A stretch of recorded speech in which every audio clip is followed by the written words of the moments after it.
unti-unti tayong mauubusan ng puwersa. Kaya kailangan paghandaan na natin tong huling laban na ito. Malinaw po ang plano, General. Sapat naman po ang binabalak ng Trinsera sa hilaga ng ilog ng Bagbag. At lalong mas mahalaga itong hukay magmula Caloocan hanggang Novaliches. Habang natataranta ang mga Amerikano, aatras tayo papuntang norte. General, Ano? una po sa lahat, wala po tayong sapat na tao para maghukay ng ganito kalawak. Kailangan po natin ng mga 2,000 taong may kanya-kanyang pala, pikot, aserol para lang matupad ang unang bahagi ng plano. Pangalawa po, sa tingin ko hindi sasang-ayon ng presidente.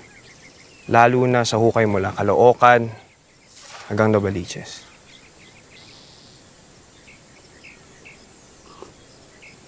Tatlong araw. Po, Bigyan niyo ako ng 3 araw. Komandante! Kapitan!